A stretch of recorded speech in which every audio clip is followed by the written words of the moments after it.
The Alaskan wilderness was a place of untamed beauty and unforgiving isolation. Winters here were long and relentless, the snow blanketing the earth in a vast white silence. Towering pines stretched toward the sky, their branches heavy with frost. The wind howled through the valleys, carrying with it the distant cries of wolves. It was a land that demanded respect, where survival was never guaranteed, and where those who stayed learned to live by nature's rules.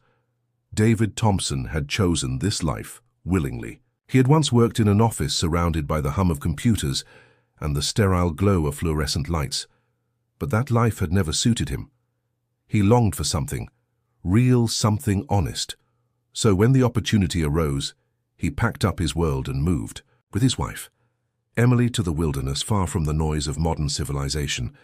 They built their home a sturdy log cabin, nestled between the trees on the land they had dreamed of for years. It wasn't luxurious, but it was theirs, a wood-burning stove kept the harsh cold at bay, and the fireplace crackled warmly at night. They had a small vegetable garden in the spring, and a nearby creek that provided fresh water. Life was simple, but it was good.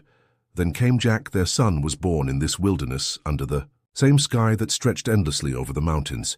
She was a child of the wild, his first steps taken on pine needle-covered ground, his first words spoken beneath ASCII full of stars.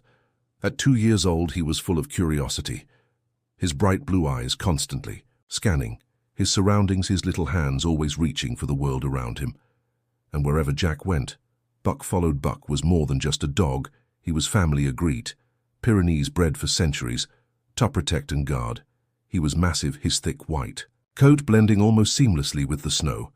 His dark eyes intelligent and watchful. He had been with them since Jack was born, and from the very first day he had taken his role as protector seriously. While David and Emily saw a beautiful, untamed land, Buck saw a world of dangers. He patrolled their small clearing daily, his massive paws making silent impressions in the snow.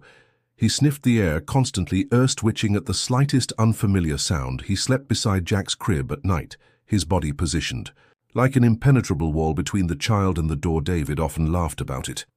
"He's more serious about his job than I ever was at mine," he joked to Emily as Buck paced along the tree line, his tail flicking back and forth in slow, deliberate movements. Emily smiled, but deep down, she trusted Buck's instincts more than anything else, and lately Buck had been uneasy. He moved differently, his pacing more frequent, his nose constantly lifted to the wind.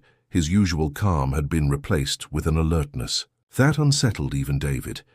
But life went on, and in the quiet safety of their cabin, the Thompsons continued their days as they always had. What they didn't know was that something had already found them, something that lurked beyond the trees waiting. Jack had known Buck for as long as he had known the world. From the moment he was brought home from Thesmall Town Hospital 2 years ago, Buck had been there, his thick white fur the first thing Jack reached for. As an infant, his warm breath lulling him to sleep. On cold nights, Jack was no ordinary toddler. He didn't have playgrounds or city parks to explore. His world was the vast, untamed wilderness, and he moved through it with the reckless curiosity only a child could have. He wobbled over tree roots, toddled through snowbanks, and stretched his small hands toward birds that flitted just out of reach, and Buck was always there if Jack lost his balance. Buck's massive body was there to steady him. If the boy wandered too far, Buck would gently hurt him back, his toes nudging Jack's tiny shoulder at night. When the wind howled against the cabin walls, Buck slept, curled beside the crib, his ears twitching at every sound. Emily often watched them together and marveled at their bond.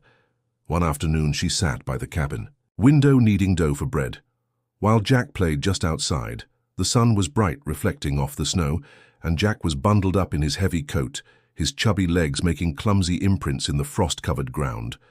Buck followed him closely, always between Jack and the tree. Jack squealed with delight, throwing a small pine cone as far as his tiny hands could manage. Buck watched it land a few feet away, unimpressed, but when Jack clapped his hands and pointed, the great dog sighed, and trudged over to fetch it, bringing it back with his usual stoic patience. Emily chuckled. "That dog has more patience than either of us." David, sharpening his axe on the porch, smirked. "He's got more sense too." But Buck's devotion went beyond simple companionship. One evening, as the family sat around the fire, Jack had fallen asleep in Emily's lap, his tiny fingers still clutching a half-eaten biscuit buckling beside the hearth.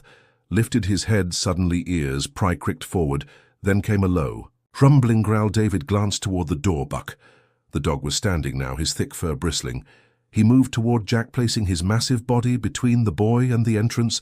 Emily's breath caught outside. The wind howled, rattling the wooden shutters. It could have been nothing, just the sounds of the wild night, but Buck didn't relax. He stayed there, standing guard, his eyes locked on the door.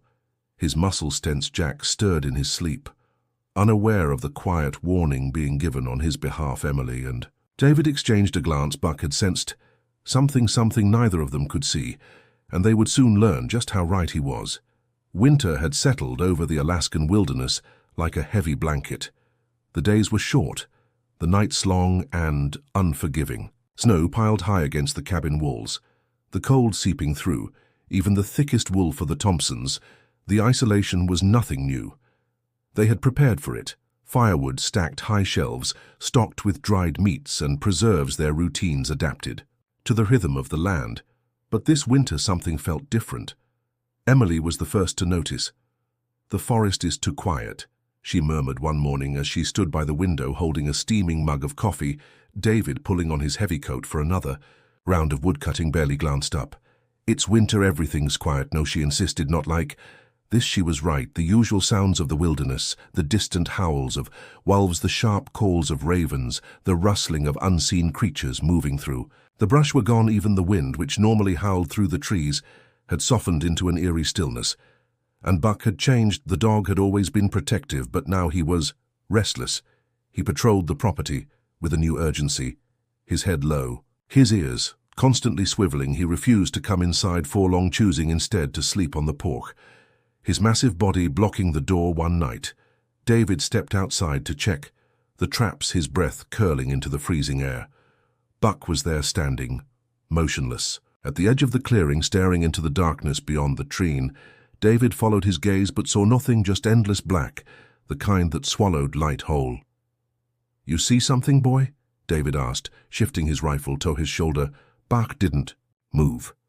Her stood rigid, tail raised, nostrils flaring.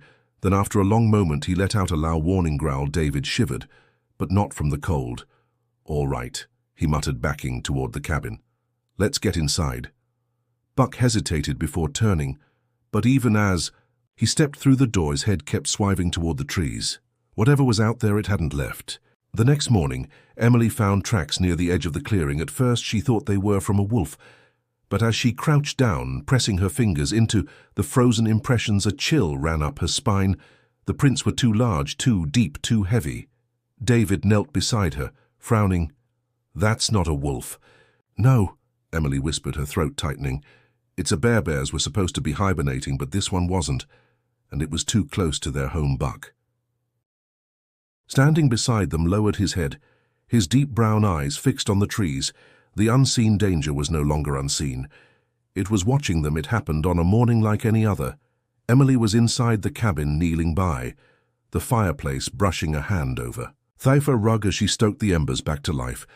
The scent of fresh bread filled Thesmol home, mingling with the crisp winter air that seeped through the cracks in the log walls. David had left early to check the traps along the frozen creek. He had promised to be back before noon. That left Jack playing outside as he did every morning. Under the watchful eye of Buck, the boy, bundled in layers of wool and fur, toddled across the snow, his chubby fingers grasping at the icy air.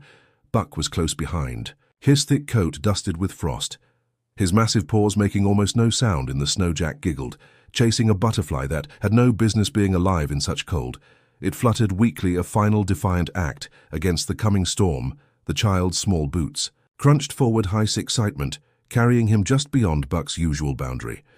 And that was when Buck froze. One moment he was Jack's gentle guardian, amused by the boy's fascination with the world. The next, every muscle in his massive body tensed, his ears snapped forward, and his tail stiffened like a rod. Then a sound, a deep guttural huff, a sound so low and primal it seemed to shake the very air around them. Buck turned sharply, placing himself between Jack and the trees, his lips curled back, revealing massive white teeth. A growl deeper than any Emily had ever heard rumbled from his throat. Inside the cabin, Emily's hands froze over the doe. The hairs on the back of her neck rose, and then the scream came, not from Jack. No, the boy didn't understand. What was happening? It was Buck. Emily had never heard her dog sound like that. Before a roar, not just a bark, something ancient, something violent. She flew to the window, her heart hammering. That was when she saw it, a bear. It stood at the edge of the clearing, its massive form framed by thescaletal trees. It was enormous, easily 800 lb of muscle and thick fur, its breath curling in the freezing air. Its eyes locked on Jack. Emily's body moved before her mind could catch up. Sheript opened the door, bare feet. Hitting the frozen porch. "Jack!" she screamed. The child turned, blinking in confusion. But Buck did not hesitate. He lunged. The bear barely had time to react before 120 lbs of furious, snarling fur crashed into its legs. Snow exploded around them. The bear reared back with a roar of surprise and swung a massive paw. It connected, and Buck went flying. Buck hit the ground. Hard, a yelp tore from his throat as his body tumbled across the frozen earth, landing in a spray of snow. But he didn't stay down, even as the force of the bear's blow rattled through his ribs. Buck scrambled to his feet, shaking off the impact. Teeth bared, his thick white fur was stir with dirt, but his eyes burned with fury. The bear let out a deep, throaty growl, its massive paws crunching forward. Through the snow it wasn't. Afraid it had faced threats before, wolves, rival bears, but this dog was different. Buck didn't run. He stood his ground, placing himself directly between the bear and Jack, a living wall, a guardian. Jack, still too young to understand the danger, let out a startled whimper. Emily rushed toward him, her breath sharp and fast in the cold air, but she knew she couldn't reach him in time. The bear charged with terrifying speed. It lunged toward Jack, its massive claws glinting in the winter light. The ground tumbled beneath its weight. Emily screamed, but Buck was faster. He leapt. He threw himself at the bear's throat, his powerful jaws locking onto thick fur and flesh. The force of the impact sent both animals sprawling into the snow, a blur of snarling teeth and powerful limbs. The bear roared in rage, thrashing violently, trying to shake Buck loose. But Buck held on. His teeth dug deeper, his massive paws braced against the bear's chest muscles, straining, refusing to let go. The bear reared, upon its hind legs, lifting Buck clear off the ground. It shook, its massive head slamming Buck against the trunk of a nearby tree. A sickening crack. Buck let out a choked yelp as his body crashed into the snow. For a moment he didn't move. Emily's stomach dropped. But then slowly, painfully, Buck rose. Blood dripped from his mouth. His sides heaved with effort. One of his back legs trembled under his weight. Yet he stood, the bear huffed, nostrils flaring. It had expected an easy kill, a meal, a frightened creature that would flee. Instead, it had met something else. Entirely, it had met a dog that refused to break. The bear hesitated. It wasn't used to prey fighting back, and Buck was still staring it down, teeth glinting, ready to charge again. But he didn't have to. A gunshot split the air. David's voice, sharp and commanding, rang out through the trees. The bear flinched, its dark eyes flicking toward the sound. Another shot, this time closer. The beast grunted, shaking its massive head, and turned. It wasn't worth the fight with. A final rumbling growl. The bear lumbered back toward the trees. Emily collapsed too, her knees pulling Jack into her arms, and Buck stood there, battered and bleeding, watching until the last shadow of the bear disappeared into the woods. Then finally he let out a heavy sigh and fell. Buck lay motionless in the snow. Emily's breath caught in her throat as she clutched Jack tightly to her chest. The child whimpered, burying his face into her shoulder. But Emily's eyes were locked on Buck, on the way his chest barely moved on the blood, staining the white fur near his side. David was already running, his boots crunching. Against the frozen ground he skidded too, his knees beside Buck, his hands hovering over the dog's massive body. Buck, his voice was hoarse, afraid. The dog didn't respond. Emily stumbled toward them, her heart pounding so loudly it drowned out everything. "Else is he," she choked out. David pressed his fingers gently against Buck's side. The dog was breathing, but barely. "He's alive," David whispered. But his pulse was weak. Buck's eyes fluttered open, just slightly, dark, tired, but still searching, not for Emily, not for David, for Jack. Emily swallowed the lump in her throat and knelt beside them, lowering Jack carefully to the snow. "Baby, go to Buck," she whispered. Jack, too young to understand the weight of what was happening, wiggled free of her grip and toddled toward the great dog. His small hands reached out, burying themselves in Buck's thick fur. But Jack mumbled his name, for Buck, the first word he had ever spoken. At the sound of the boy's voice, Buck let out the softest exhale, a breath of relief, of contentment. David ran a hand over his, face swallowing hard. "We need to get him. Inside now." Emily nodded. Frantically, they couldn't lose him, not after. This not after. Everything David moved quickly, sliding. His arms underneath Buck's massive frame. The dog let out a low whimper as he was lifted. But he didn't struggle. He was too weak inside the cabin. They laid him near. The fire Emily grabbed clean cloths, pressing them. Against the wound on his side, the gash from the bear's claws was deep, too deep. Jack sat beside Buck, his small fingers, never leaving the dog's fur. Buck didn't move much after that, his breathing. Stayed slow shallow. David squeezed Emily's hand. "We have to." "Prepare for Miller," voice broke. She wouldn't say it. Jack suddenly yawned. Curling up against Buck's warm side, Buck, even in pain, didn't move.